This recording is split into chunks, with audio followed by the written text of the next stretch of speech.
فلتك ثيابه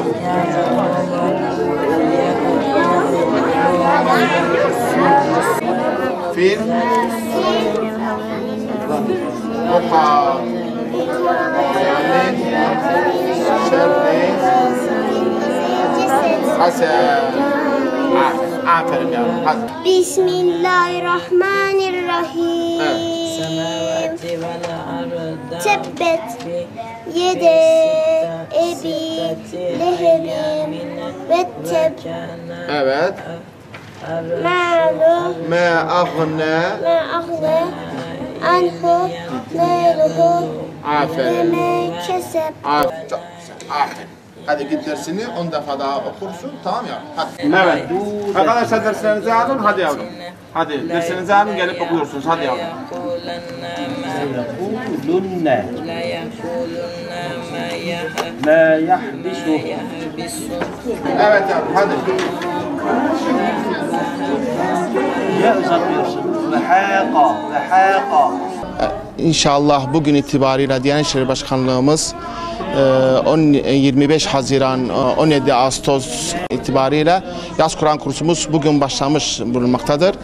Bugün ilk gün olduğu için fazla talebelerimiz bulunmamaktadır ama normalde bizim sayımız 70-80'i buluyor elhamdülillah.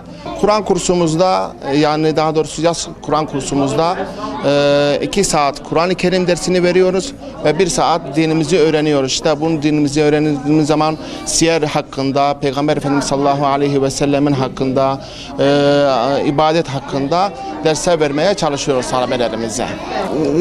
Yaş sınırı bizde yoktur Kur'an kursumuzda. 7'den 70'e kadar gelen talebelerimize, gelen abilerimize hemen kaydını yapmak suretiyle derslerini vermeye çalışıyoruz elhamdülillah.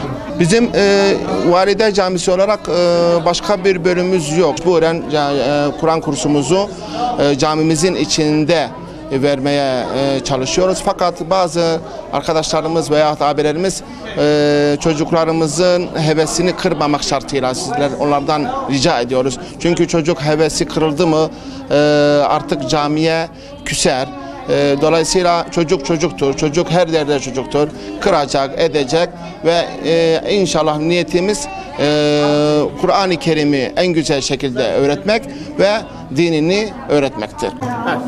Kur'an-ı Kerim çocukluk yaşta alındığı zaman daha güzel anlıyor. Dolayısıyla çocuğun hiçbir derdi, hiçbir sıkıntısı olmadığından dolayı çocuğa ne yüklersen daha güzel alınıyor, daha güzel verim alabiliyor. Dolayısıyla Peygamber Efendimiz sallallahu aleyhi ve selleme hadis-i şerifiyle sizin en hayrınız Kur'an-ı Kerim'i öğrenen ve öğretendir buyuruyor Resulullah sallallahu aleyhi ve sellem.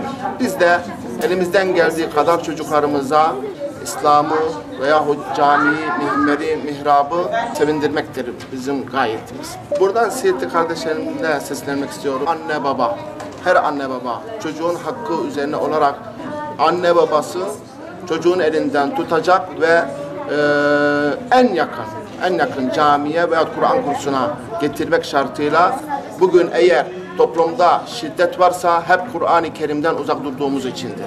Eğer bugün hırsızlık var ise hep Kur'an-ı Kerim'i ve ibadetlerimizi iyi öğretemediğimizdendir. Burada da özellikle anne ve babalar ve biz hocalara çok büyük görev bekliyor bizleri.